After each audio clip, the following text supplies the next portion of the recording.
और उपस्थित भाई और बहनों, गिरधारी जी ने अभी जो गीत बताया वो शैलेंद्र जी का है और विशेष रूप से मुकेश ने गाया है। उनके गीतों में यह विशेषता थी कि समाज जीवन और मानवीय जीवन की बहुत सी अच्छी अच्छी बातें, फिलोसॉफिकल बातें शैलेंद्र जी ने अपने गीतों में लिखी है। राज कपूर जी के वो बहुत ही फेवरेट गीतकार थे।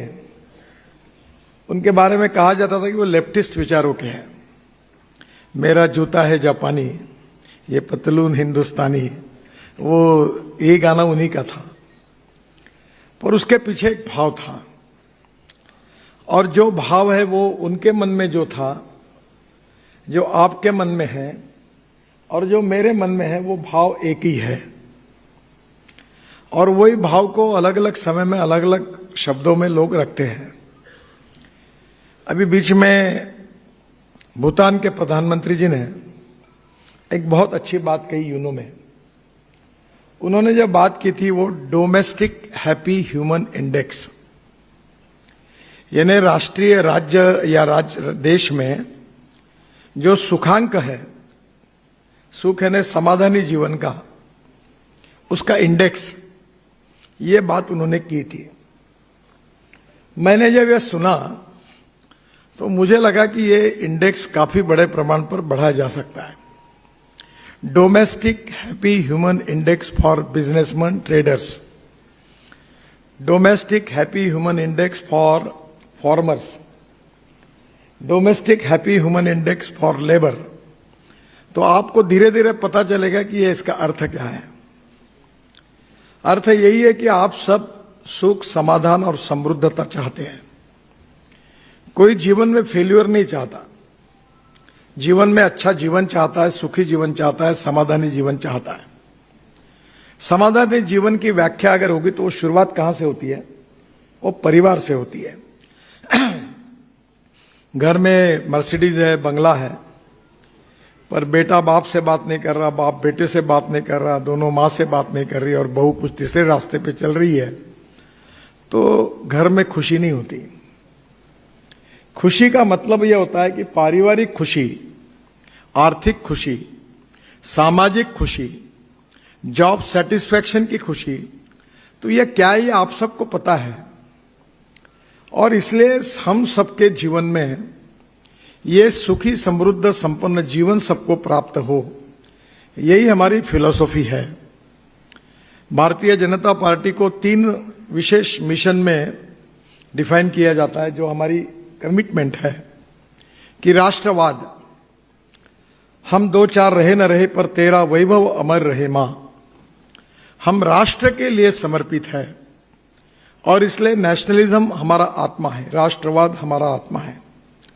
इस देश को भय, भूख, आतंक और भ्रष्टाचार से मुक्त करना, हमारी सीमाओं को सुरक्षित करना, हमारे देश की तरफ किसी ने टेढ़ी नजर से नहीं देखना चाहिए, इतना सामर्थ्यशाली बनना, और ये राष्ट्र आर्थिक, सामाजिक, शैक्षणिक सभी दृष्टि से, डिफेंस के दृष्टि से भी हमको शक्तिशाली बनना। शक्तिशाली बनने का मतलब ये नहीं है कि हम साम्राज्यवादी है। आज नेपाल के मन में और भूटान के मन में और श्रीलंका के मन में हमारे प्रति डर नहीं है। अभी मैं आज ही आ रहा था तो नेपाल में कुछ रोड बन रहे हैं, तो नेपाल के सरकार से मुझे संपर्क किया और उन्होंने कहा कि 10 पैकेजेस में 10 के 10 चाइनीज कंपनी आई है। हम चाहते कि 50% इंडियन कंपनी आए, आप इसमें कुछ लेकर हमें बताइए, हम भी उसमें मदद करने वाले हैं। पर बाकी देशों के बारे में ऐसा लगता है कि वो हमारा देश कभी भी खा लेंगे, पर हिंदुस्तान के बारे में ऐसा क्यों नहीं लगता? क्योंकि हमारी सोच जो है, हमारी जो संस्कृति और इतिहास और विरासत है, हम ये कहते हैं कि विश्व का कल्याण हो। हमने कभी नहीं कहा कि मेरा कल्याण पहले हो, बाद में विश्व का कल्याण हो। हम कहते हैं वसुधैव कुटुंबकम, पूरा विश्व हमारा परिवार है। और इसलिए राष्ट्रवाद की सर्वांगीण उन्नति और विकास के साथ शक्तिशाली राष्ट्र निर्माण होने के बाद में भी हम ये चाहते कि ये राष्ट्र को निर्माण करना है तो गुड गवर्नेंस एंड डेवलपमेंट, सुशासन और विकास के द्वारा ये होगा, और इससे हम आर्थिक दृष्टि से आत्मनिर्भर भारत बनेंगे। मोदी जी इस बात का उल्लेख बार बार करते हैं, आत्मनिर्भर भारत, $5 ट्रिलियन की इकोनॉमी, विश्व की नंबर 1 की आर्थिक महाशक्ति। ये सब करने के पीछे आपकी हमारी भावना यही है कि हम गुड गवर्नेंस और डेवलपमेंट से इस देश का विकास करें। और तीसरी बात जो हमारा उद्दिष्ट है कि इस समाज के जो शोषित है, पीड़ित है, दलित है, जो सामाजिक, आर्थिक, शैक्षणिक दृष्टि से पिछड़े हुए हैं, उनको हम दरिद्र नारायण को हम अपना परमेश्वर, भगवान माने और हम उसकी निरंतर सेवा करते रहे। और जिस दिन उन व्यक्तियों को रोटी, कपड़ा और मकान मिलेगा, उसी दिन हमारा कार्य पूरा होगा। ये हमारा उद्दिष्ट सामाजिक आर्थिक चिंतन अंत्योदय के रूप में प्रसिद्ध है। अब ये तीनों मुख्य विचारों के प्रति पूरा विश्वास रखकर हम समाज में सर्वांगीण प्रगति और विकास करेंगे तो समाज के स्टेक होल्डर्स कौन है? कोई एक आदमी स्टेक होल्डर नहीं हो सकता। ये देश किसी एक व्यक्ति का नहीं है, एक समुदाय का नहीं है, एक समाज का नहीं है, ये देश सबका है। We are the mother of democracy. और इसलिए हमारी जुडिशरी, हमारी एग्जीक्यूटिव विंग, हमारी लेजिस्लेटिव विंग और हमारी मीडिया, या 4 स्तंभों पर हमारा लोकतंत्र खड़ा है। और संविधान में हमारे उद्दिष्टों के बारे में, अधिकारों के बारे में स्पष्टता आई है। संविधान हमारे लिए भगवत गीता और बाइबल और कुरान जैसा है। और संविधान के आधार पर इस समाज की रचना करना होगा तो इसके हर स्टेक होल्डर को सुखी, समाधानी बनाना होगा। और सुखी और समाधानी बनाने के लिए हम अलग अलग क्षेत्र में काम कर रहे हैं। ये बहुत आसान है कि नागपुर बहुत सुंदर बनना चाहिए, बहुत अड़चने हैं। नागपुर सुंदर बनाने में, स्वच्छ बनाने में अड़चनें कम नहीं है। कचरे की अड़चन है, ड्रेनेज की अड़चन है, नाग नदी की अड़चन है, अनेक प्रकार की अड़चनें हैं। पर कभी ना कभी हमको सभी प्रकार की समस्याओं को लेकर उसका अध्ययन करके सामूहिक रूप से हमें इन समस्याओं को सुलझाना होगा, समस्याओं को निपटाना होगा।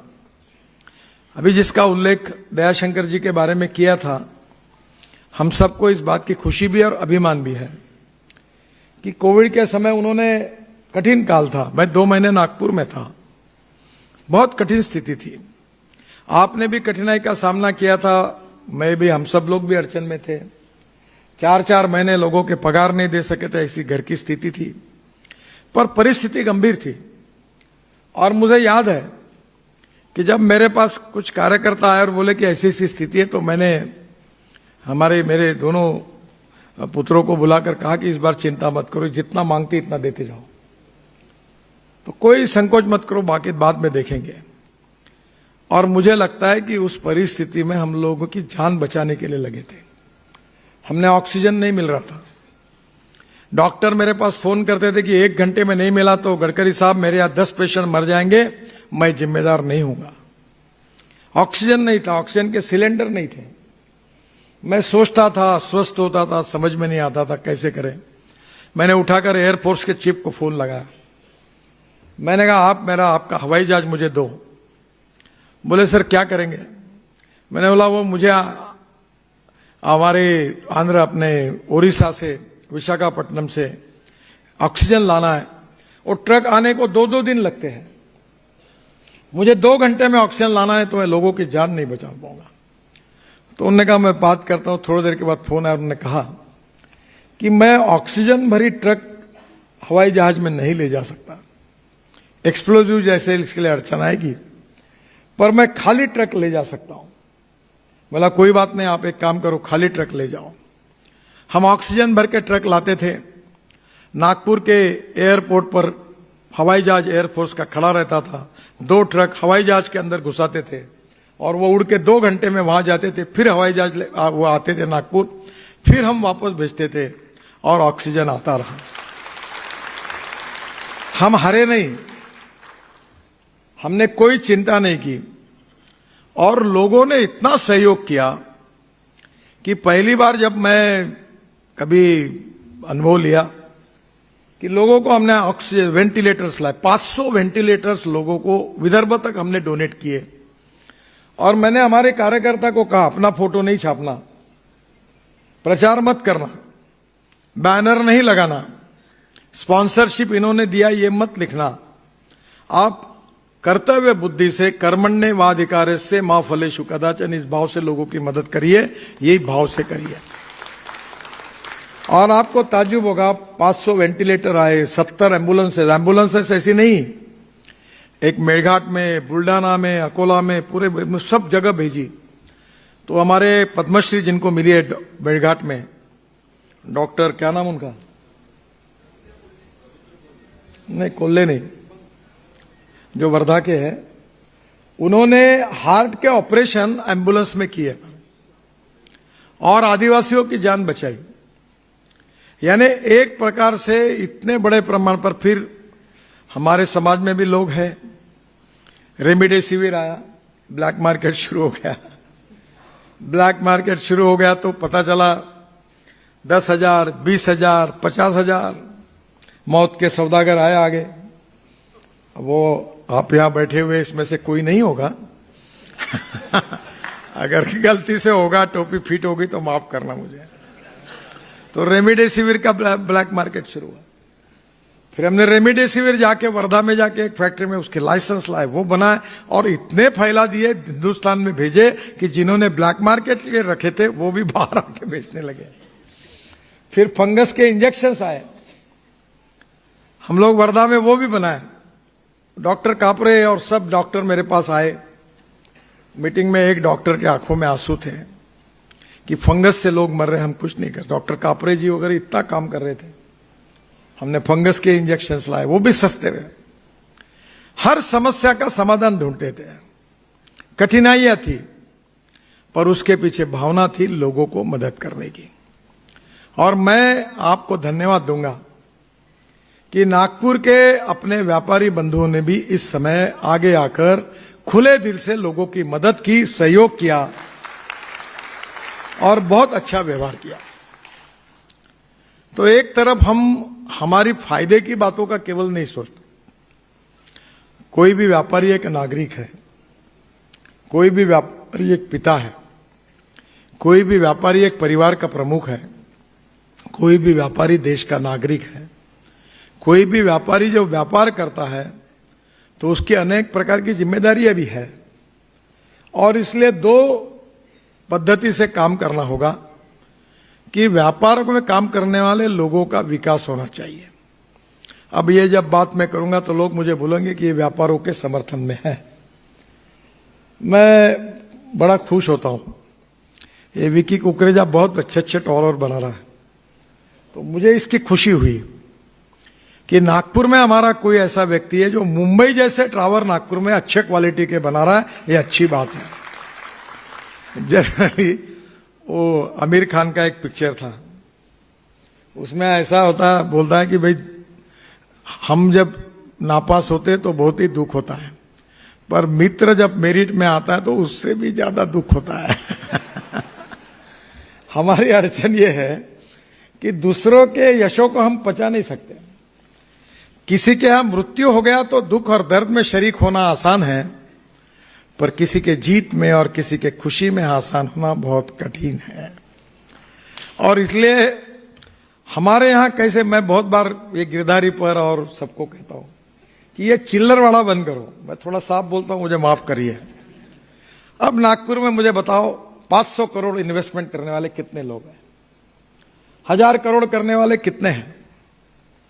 आज अजय संचेती जी को बुला, आपने अच्छा काम किया। अजय संचेती केवल कोल माइनिंग में काम नहीं करता, तो जो यूरेनियम है जो देश के लिए सबसे आवश्यक है, उस यूरेनियम में माइनिंग करने वाली लीडिंग कंपनी में भी उनके कंपनी का नाम है। इस बात का हमको अभिमान है। वो नागपुर के हमारे सत्यनारायण नुवाल जी 50% एक्सपोर्ट करते हैं और यहां तैयार करके 6000 करोड़ का टर्नओवर करते, 50% एक्सपोर्ट करते देश के लिए। यह हमारा लिए अभिमान है। नागपुर की प्रगति कैसे होगी? क्या सुपारी और लवंगा और शक्कर बेच के थोड़ी होगी? वो बेचना चाहिए, उससे नहीं होगी। देखिए, you are not a wealth creator, you are employment creator. जो आदमी पैसा कमाएगा वो रोजगार देगा। अगर तुम्हारे पास नंबर 1 और नंबर 2 में भले कितना भी पैसा आए और शादी है लड़की की, तो बैंड बुलाएंगे। आजकल बैंक वाले भी लाखों में लेते, 5 लाख रुपए, तो बैंक वाले जो जितने लगा रहे बजा रहे उनको फायदा होगा। फिर फूल लगाएंगे घर पे, तो फूल लगाने वाला, सजाने वाला, उसको काम मिलेगा। किसान फूल पैदा करेंगे, उसके फूलों को कीमत मिलेगी। फिर पेड़ा बांटोगे तो पेड़े बांटने वाले का दुकान चलेगा। फिर आप फुलझड़ी दोगे, फुलझड़ी वालों का चलेगा। फिर आप कपड़े लगाएंगे तो हमारे जैन बैठे ही है यहां, उसके जो रंगीन ड्रेस है उसको मार्केट कैसे मिलेगा। फिर वो शादी के लिए 1 2 3 4 10 20 मत्थे मार ही देगा, ये दोपहर का, ये शाम का, तो टेलर को काम मिलेगा, उसको काम मिलेगा। तो कपड़ा कहां से आएगा? तो कपड़ा बुनने वाले को काम मिलेगा। कपड़ा कौन बुनेगा? जो सूत मिलेगा वो बुनेगा। तो सूत मिलेगा तो सूत मिल को काम मिलेगा। सूत कहां से आएगा?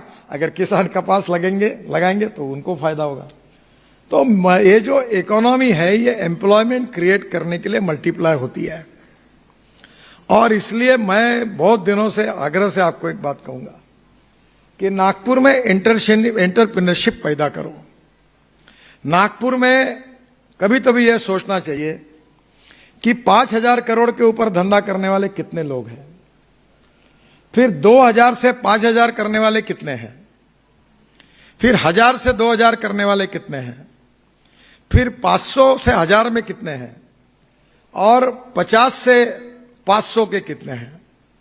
और कभी तो भी आप उनके सत्कार करो कि तुम्हारे इस काम के लिए तुमने नागपुर की इकोनॉमिक ग्रोथ में कंट्रीब्यूट किया। अब यह संख्या बढ़ेगी तो देश आत्मनिर्भर भारत बनेगा। अगर यह नहीं बढ़ेगी तो कहां से बनेगा? सरकार के पास 100 रुपए का फंड है और मैं जो योजना कर रहा हूं उसमें 1,000 रुपए के फंड की जरूरत है, तो मैं 100 रुपए सरकार से देता हूं और 900 रुपए जनता से लेता हूं। तो फायदा किसका होगा? जनता का होगा। अभी मैं हाईवे बना रहा हूं, एक दिन मेरे मन में आया कि पैसे देने वालों की कमी नहीं थी। बड़े बड़े कैनेडियन, अमेरिकन, ऑस्ट्रियन बहुत लोग मुझे मिलते रहते हैं। एक दिन मैंने बोला, बात बंद करो मेरी अपॉइंटमेंट, मुझे नहीं मिलना है, मुझे इस देश के गरीब के पैसे से बनाना है। मैंने इन्विट मॉडल खोला और बॉम्बे स्टॉक एक्सचेंज में रजिस्टर किया और 25% मैंने बॉन्ड्स रिजर्व रखे गरीब लोगों के लिए। सफाई कामगार, पत्रकार, छोटे छोटे लोग, मजदूर, उनको कहा ये बॉन्ड्स इनको दो। और मैंने उनको कहा कि 8.05% ब्याज साल का दूंगा और हर महीने में तुम्हारे अकाउंट में जमा करूंगा ब्याज। और जब मैं बॉम्बे स्टॉक एक्सचेंज लॉन्च किया, मैं गोवा चला गया था। 10 दिन का टाइम था। 10 दिन के बाद मेरा समय लिया और मुझे बताया कि आकर मुंबई स्टॉक एक्सचेंज, मालूम है आपको, वो बुल है बड़ा, वहां बड़ा ऊपर में हॉल है और उसको मैं हर जा उसे सींग पकड़ता हूं। वो बोलते हैं आप पकड़ो क्योंकि आप ही इसके पकड़ने में बड़ा लाभदायी होता है। तो मैं ऊपर गया तो वो एक, मैं गोवा था तो मुझे हमारे चेयरमैन का फोन है, सर गड़बड़ हो गई। बोला क्या हुआ? बोले हमारे बॉन्ड 10 दिन की लिमिट में ही थी, पहले दिन 7 घंटे में 7 टाइम्स ओवर सब्सक्राइब हुआ। और कानून कहता है कि पैसा आएगा तो ये ले नहीं सकते, ये वापस करना होगा। और ऐसा ही 10 दिन चलेगा तो हमारा क्या करेंगे, कहां से बांटेंगे पैसा? तुम जल्दी आओ।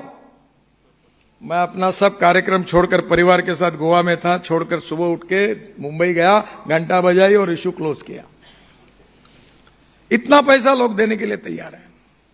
देश में पैसे की कमी नहीं है, देश में टेक्नोलॉजी की कमी नहीं है, देश में एप्रोप्रिएट विजन के साथ काम करने वालों की कमी है।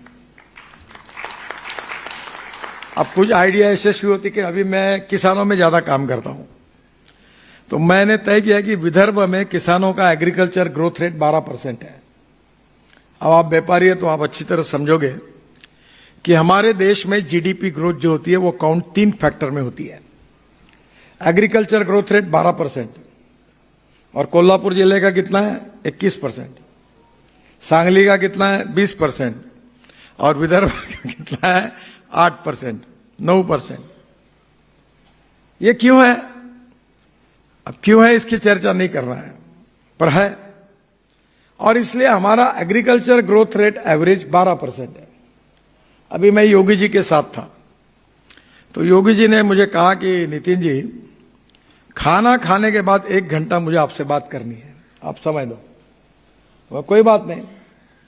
तो मुझे उन्होंने बताया कि ये उत्तर प्रदेश में मैं क्या करना चाहिए जिससे उत्तर प्रदेश की इकोनॉमी बनेगी।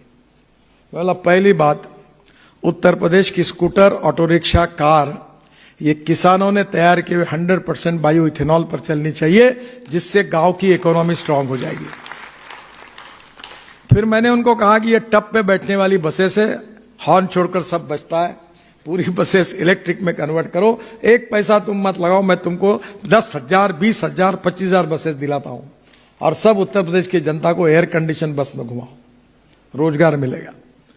50 ऐसी चीजें हैं कि जो बिन पैसे से हो सकती है, पर उसके लिए कहीं ना कहीं अभी एक आउट ऑफ बॉक्स आइडिया आपको बताता हूं। अब हमारे देश में 16 लाख करोड़ का कोल का इंपोर्ट होता है, तो मेरे मन में आया कि ये इंपोर्ट कैसे कम होगा। तो मैंने उनको कहा कि तुम ऐसा करो कि हम बांबू लगाएंगे किसान, और मैं अभी डिक्लेयर करने वाला हूं कि गन्ने के भाव से बांबू खरीदी करेंगे। और एक भीमा बांबू है जो 1 एकड़ में 200 टन होता है 2 साल के बाद। और एक मशीन अपने आप MIDC में मैंने काफी उद्योजकों को बुलाया और मशीन डेवलप करने के लिए बोला, और डेवलप हो गई मशीन। अब 3 mm से 20 mm तक के टुकड़े बांबू के होते हैं, और गन्ने के भाव से बांबू ने 3,000 रुपए, 3200-3500 रुपए टन अगर फैक्ट्री है तो चलता है। तो मैंने कहा ये बांबू तैयार करो और बांबू बेचो। और मतलब मैं अकेला ही 5,000 टन पर डे खरीदी करूंगा। 5,000 टन है 500 ट्रक पर डे। और ऐसे और कोराड़ी, खापरखेड़ा और सब करेंगे तो 10,000 ट्रक बांबू लगेगा, और 10,000 ट्रक बांबू लगेगा तो कितने लोगों को रोजगार मिलेगा। अब कोयले की कैलोरिक वैल्यू पर यूनिट, उसकी फ्यूल कॉस्ट, ये ₹1.10 है, और हमने बांबू की कॉस्ट ₹1.02 लाई। यानी कोल से बांबू सस्ता है, तो बांबू की 2 लाख करोड़ की इकोनॉमी बन सकती है। और विदर्भ में अगर ये 50,000 करोड़ की बनेगी तो गढ़चिरौली, सिरोंचा, एटापल्ली, अहेरी, सब जगह लोगों को काम मिलेगा। फिर मैंने सोचा कि कचरा निकलता है नागपुर में, ये नागपुर महानगर पालिका 700 रुपए टन ये कचरे का पैलेट बनाकर ये सीमेंट फैक्ट्री भेजती है। फिर मैंने इसमें संशोधन किया, क्योंकि आपको मालूम है टॉयलेट का पानी हम ही बेचने वाले देश के पहले, जो शहर का टॉयलेट का पानी बेचकर 300 करोड़ रुपए साल के कमाते हैं। फिर मैंने कल कमिश्नर को कहा कि तुम चंद्रपुर क्यों लेके जा रहे हो, तुम ये 400 टन तैयार करते हो, मैं 1000 टन रोज के खरीदी करने के लिए तैयार हूं, पूरा तुम्हारा 18 साल पुराना कचरा खाली कर देता हूं, 300 रुपए टन बचा दो, और मेरे से भी कोई मिलता तो उसको भी दे दो, पूरा 1000 टन दे दो। मैंने बोले हम तैयार है, हमारे पैसे बच जाएंगे। कितनी बड़ी इकोनॉमी बन जाएगी। यानी कोई आदमी, ये जो सर्कुलेशन इकोनॉमी है, वेस्ट टू वेल्थ, ये बहुत बड़ी है, पर इसमें कोई ना कोई पीछे लगकर काम करने वाला चाहिए। यह ऐसा नहीं होता कि एक निवेदन देना, फोटो निकालना, नव भारत में फोटो आ गया, गडकरी से मुलाकात हो गई, ये मांग की। और मांग तो ऐसी होती है कि व्यापारियों को पेंशन चालू करो। अब व्यापारियों को पेंशन चालू करो, मांगने वालों को भी संकोच नहीं होता, मुझे दिया है वो। अब कोई भला लंगे, लूड़े, बहरे है, दिव्यांग है, विधवा है, 90 साल की है, अनाथ है, उसको पेंशन दो तो समझ सकता है। नहीं, अजय संचेती को 10,000 रुपए में ना पेंशन दो, साले लोग मारेंगे जूते हमको। वो अजय संचेती 100 लोगों को पेंशन देता है और तुम बोलोगे इनको दो, तो हास्यास्पद होगा। कोई पेंशन व्यापारी नहीं मांगना चाहिए, वो स्वाभिमान से रहेंगे। अरे हम पेंशन मांगेंगे नहीं, हम 1000 लोगों को देंगे, उनको संभालेंगे, ये कहने वाली चाहिए। और ये ताकत है तुम्हारे में। और इसलिए आपको मैं बताता हूं कि ऐसे बहुत इनोवेटिव काम है। पहली बात तो आप अभी कौन सा टैक्स अपना LBT, तो LBT में कल मैंने स्टडी किया, आप आए थे तो। LBT में कानून है कि ये कारपोरेशन वाले आपको करोड़ों की लाइब्रेरी लगा देते हैं। बाद में लगाने के बाद अपील की प्रोविजन है, पर अपील के पहले पूरा पैसा भरना पड़ता है, ये समस्या है। अब कमिश्नर ने कहा, मैंने पहली बार सुझाया था, प्रवीण जी और इनके सबके पीछे लगी है, एक 3 लोगों की कमेटी अपॉइंट करिए ताकि कोई करप्शन का आरोप नहीं करे, एक जनता दरबार भराइए और एक बार एलबीटी को खत्म कर दीजिए, ये खत्म हो जाएगा। पर यह भी क्यों बाकी है? क्योंकि तुम्हारे नेता केवल एक बार पत्र देते हैं और जो भाग जाते तो 2 साल दिखते ही नहीं, फिर 2 साल के बाद एक पत्र देते हैं। मैंने कल उनको पूछा था कि शादी हो गई, बैंड बज गया, थोड़ी बच्चे होते हैं, उसके लिए बहुत कुछ करना पड़ता है। अब तुम कुछ नहीं करते और बोलते गडकरी साहब बच्चा नहीं हुआ, बच्चा नहीं हुआ, मैं क्या करूंगा? हर चीज के पीछे लगना पड़ता है, मैं भी लगता हूं। अगर एक ब्रिज बनाना है तो रोज पूछता हूं क्या हुआ।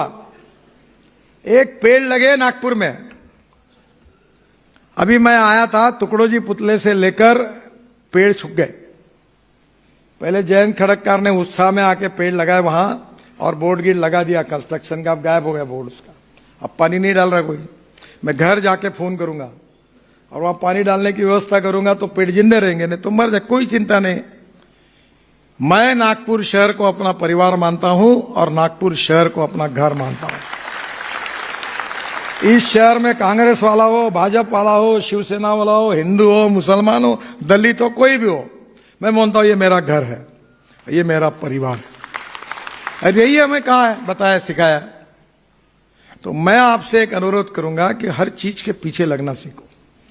मैं नागपुर में ट्रांसपोर्ट नगर की बात करता था, 4 बार बोला, अभी देवेंद्र जी ने बहुत अच्छी बात की, 1200 करोड़ रुपए दिए नागपुर में लॉजिस्टिक पार्क बनाने के लिए।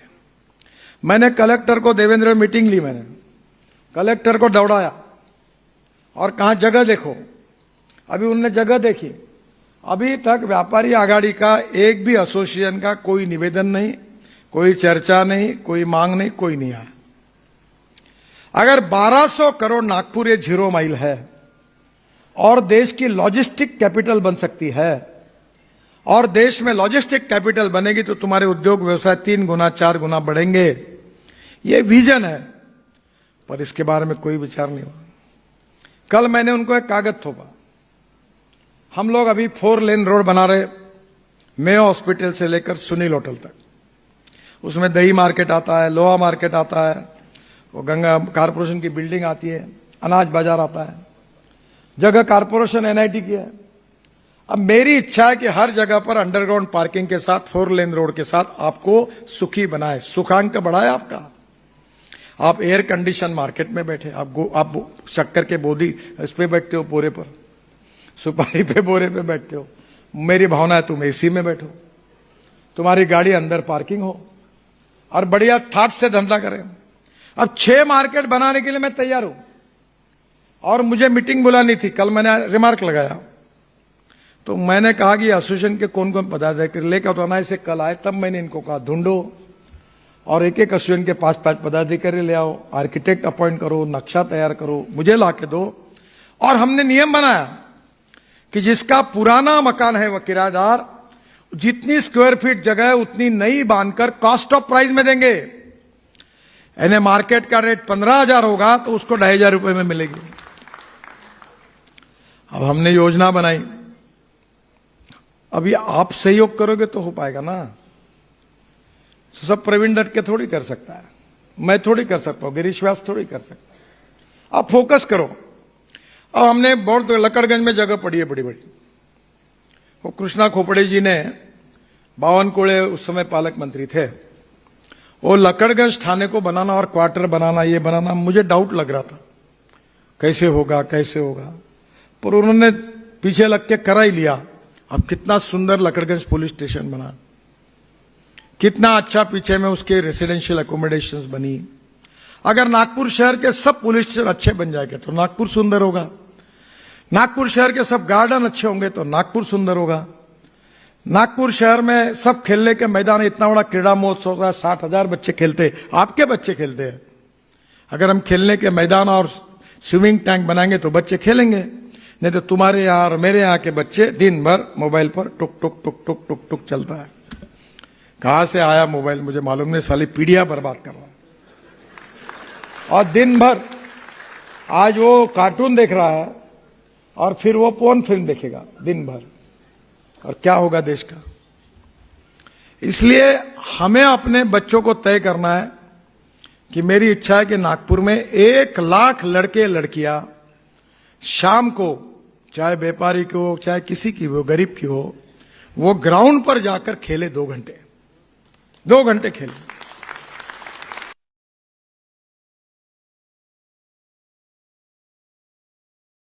खेलने का मैदान है। तो मैं वहां गया था तो कृष्णा वो आए थे, तो मतलब आपके 50 लाख बाकी है, मतलब दे दो, सब ग्राउंड पे लाइट लगा दो, चमका दो, ताकि शांति नगर के बच्चे रात को 11 बजे तक खेलते रहेंगे, हमारी महिलाएं खेलती रहेंगी, लड़के खेलते रहेंगे, सीनियर सिटीजन खेलते रहेंगे। मुझे पता नहीं था, संदीप जोशी ने मुझे कहा कि यशवंत स्टेडियम पर महिलाओं के लिए क्रीड़ा महोत्सव लेंगे। मतलब महिला कहां आएगी, आएगी क्या? 4000 महिलाएं आई, 4000 सीनियर, 60 साल के ऊपर की भी आई। वीआरसी में सीनियर सिटीजन का कार्यक्रम हुआ, 5000 लोग आए, झंडा भाजपा का था। हम कितने भी भाषण पिलाएंगे तुमको, तुम थक जाओगे, और अगले बार बोलेंगे पार्टी भी नहीं होना और गडकरी भी नहीं होना, आप घर जाओ, साले पागल करने का टाइम आ गया। एक के पीछे एक कार्यक्रम और एक के पीछे एक भाषण, जो आता वो चढ़ता ही है। कोई सभा हुई कि प्रवीण दटके का भाषण, नितिन गडकरी का भाषण, आमदारों का भाषण, कोई प्रभारी आया चेनू भाऊ संचेती, उनका भाषण, चेहरे सूख गए थे लोगों के। इससे नहीं होगा। हमें आप में से एक एक व्यक्ति को आपके व्यापारी आघाड़ी के समस्या को भी सुलझाना है और हमारे पूरे विकास में उनका योगदान भी लेना है, और इसके लिए हमारी आघाड़ी एक्टिव बने। और इसलिए नागपुर के मार्केट्स है, हम बनाने के लिए तैयार है ना, हम बड़े बड़े मार्केट्स बनाने के लिए तैयार है। तुम एक्टिव बनो। अब बोलते प्लास्टिक का मार्केट बना देंगे, हम बोलो आप हार्डवेयर का बना देंगे, आप बोलो कपड़े का बना देंगे। ये मैं हॉस्पिटल अपना गीता मंदिर के सामने हाउसिंग बोर्ड की जगह बैठी है, हमारी सरकार है, देवेंद्र जी है वहां, मुख्यमंत्री है, हमारी बात मानते हैं। मैं अभी एक बड़ा 3-4 लाख स्क्वायर फुट का मार्केट कपड़े का रेडीमेड गीता मंदिर के सामने कर दो, पूरे बरडी मेन रोड का मार्केट इधर आ जाएगा, लोगों को पार्किंग मिलेगा। मेरा सुझाव यह है कि नागपुर की व्यापारिक विकास में व्यापारी आघाड़ी के क्या सुझाव है। नागपुर के इंडस्ट्रियल और व्यापारिक विकास में हमारी कौन सी जुनैन लेजिटिमेट अड़चने हैं। हमें कारपोरेशन से, हमको एनआईटी से, हमको राज्य सरकार से, भारत सरकार से क्या मदद चाहिए, और ये कोई ना कोई इसके पीछे लगेगा तभी होता है। मिहान आया, आपको याद है एक समय मैं मिहान में एमएलए था, यशवंत स्टेडियम पर कार्यक्रम किया था कि ऐसा मिहान बनाना है। बाद में क्या हुआ, सरकार चली गई अपनी, फिर 3-10 साल बंद पड़ा मीडिया, हम पीछे पड़े रहे। देवेंद्र जी ने भी मदद की। आज मिहान में 68,000 लोगों को रोजगार मिला, 68,000।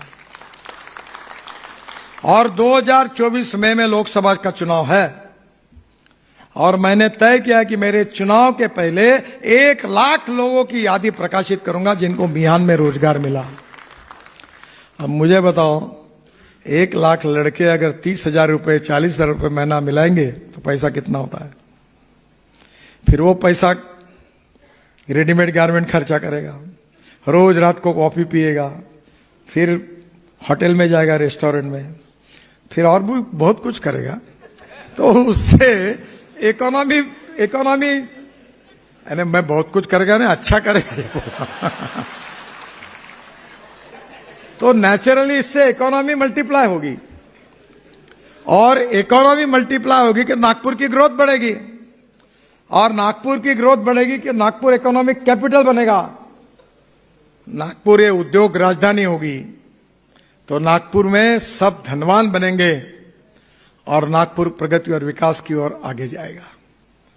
तो हम लोग हमारे सोच के साथ हमारी न्यायिक मांगों को पूरी करने का भी फॉलोअप करें, अच्छी अच्छी विजन के साथ मांगे भी करें, और उसके साथ साथ शहर को सुखी समृद्ध संपन्न बनाने के लिए, रोजगार बढ़ाने के लिए, ग्रोथ रेट को बढ़ाने के लिए, उद्योग व्यापार को बढ़ाने के लिए, अच्छा क्लाइमेट तैयार करने के लिए कैसे मार्केट बना सकते हैं, ट्रांसपोर्ट नगर, पूरे ट्रक शहर के बाहर जाए रिंग रोड पर और सब शहर का प्रदूषण कैसे कम हो और नागपुर सस्टेनेबल कैसे बने, ये आप सब लोग मिलकर हमको करना है।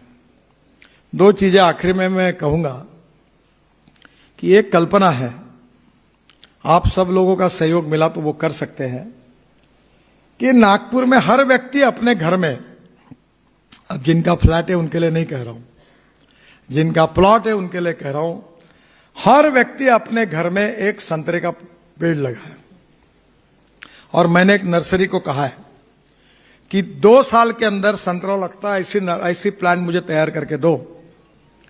नागपुर ऑरेंज सिटी है और टाइगर कैपिटल है, वर्ल्ड में हमारी आइडेंटिटी है, और इसलिए आज अगर हर व्यक्ति एक पेड़ लगाएगा तो ऑरेंज सिटी हमारी जो स्पिरिट है वो मजबूत होगा। और दूसरी बात, नागपुर को जल प्रदूषण, वायु प्रदूषण और ध्वनि प्रदूषण से मुक्त करना, बहुत काम करने की जरूरत है। अब नाग नदी का 2400 करोड़ का प्रोजेक्ट मंजूर किया है।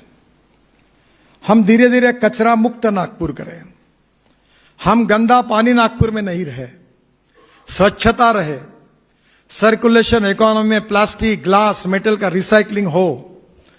अभी दिल्ली में कचरे के पहाड़ है 3 बड़े बड़े, मैंने पहाड़ तोड़ डाले, 20-20 मीटर नीचे चले गए, 30 लाख टन कचरा मैंने रोड में डाल दिया।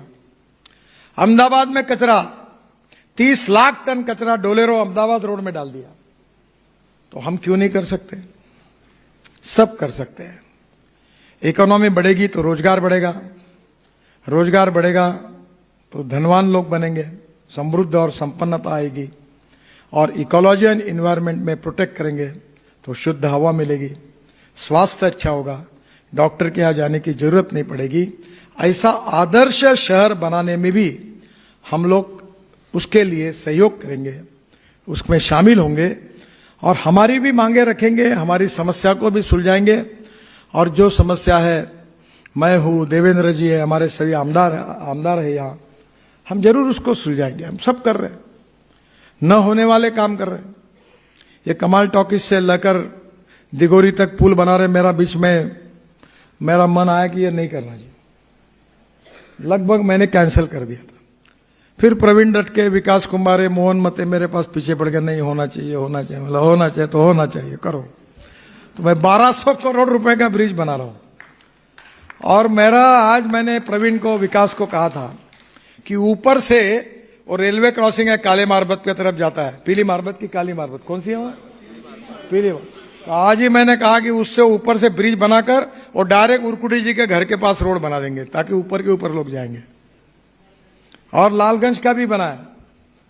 अब कितना कठिन है कि नाइक तालाब अच्छा बनाओ, तो सुबह जाओ, रात को जाओ और मध्यरात्रि को जाओ, हर समय आपको एक चीज देखने के मिलेगी, कोई न कोई वो हकते होगा या कोई ना कोई मुत्ते होगा। अब तालाब कैसे अच्छा बनेगा? कितनी कठिनाइयां है पानी अच्छा करना। अभी उसमें वो मालक मेरे पास आया, वो मुझे बोले ये तालाब मैं दे रहा हूं, इसका TDR मुझे दो। बोले कल तालाब किसका है? बोले मेरा है। अभी तेरा क्या है? हमारा तालाब है। मतलब वो अतिक्रमित हो गया, तेरा अधिकार चला गया, ये नसीब समझ कि इनके पैसे में दिला रहा हूं तेरे को, आइंदा तालाब का सब्जेक्ट भी लेके नहीं आना, TDR भूल जाओ, मंडे कुछ नहीं, हमारा तालाब हो गया। वो पूरे लोगों को हमने न होने वाला काम, 27,000 घरों को मालकी हक के पट्टे दे दिए, रजिस्ट्री शुरू हो गई और उनको हमने मालक बना दिया, बांग्लादेश को। अब ये कठिन काम है, हो रहे। आपका आशीर्वाद, आपकी शुभकामनाएं, आपका सहयोग इसकी ताकत है। ये काम मेरे कारण नहीं हो रहे, देवेंद्र जी के कारण नहीं हो रहे, ये मंच पर बैठे हुए किसी MLA MP के कारण नहीं हो रहे। इस काम का श्रेय अगर किसी को है तो मेरे सामने बैठे हुए तमाम जनता को, भाई और बहनों को है। क्योंकि आप हमारे विजन को सपोर्ट नहीं करते, आप सहयोग नहीं करते, आप शुभकामनाएं नहीं देते। हमारे चुनाव में रात दिन धूप में घूमते नहीं। कल मेरे यहां परसों 400 कार्यकर्ता आए थे, पुराने कार्यकर्ता थे, और मुझे एक कार्यकर्ता, एक बोला एक 80 साल के कार्यकर्ता है, उन्होंने बोला ये चुनाव के दिन एक वाटर बैग में एक पानी लेते हैं, थैला लटकाते हैं, घर से एक डब्बा लेते हैं, और सुबह से लेकर शाम तक लोगों को निकालना और काम करना करते हैं। शाम को मतदान खत्म होता है, पेटी निकलती, अपने घर चले जाते हैं। उनको पार्टी ने क्या दिया? दंडाधिकारी बनाया, मान सम्मान मिला, कोई उनका पोस्टर में नाम आया, नाम तो नितिन गडकरी का झलक रहा है, नाम प्रवीण डटके का, देवेंद्र फडणवीस का फोटो लग रहा है, उसको क्या मिला? हमें लाल दिए की गाड़ी मिली, अभी लाल दिया तो मैंने खत्म कर दिया, पर अब पुलिस वाले सैल्यूट मार के आगे पीछे किसके कारण आए? ये याद रखना चाहिए सब एमएलए एमपी ने और नगर सेवकों ने भी, कि हमारे कारण नहीं बने हम, हमारे कार्यकर्ताओं के कारण और जनता के समर्थन के कारण, आशीर्वाद के कारण हम बने, और हम उनको लॉयल है। वो मालिक है, हम नौकर है, हम विश्वस्त है, और उनके लिए हमको काम करना है। उनका समाधान हमारा समाधान है, उनका डोमेस्टिक हैप्पी ह्यूमन इंडेक्स ये हमारा कन्विक्शन है।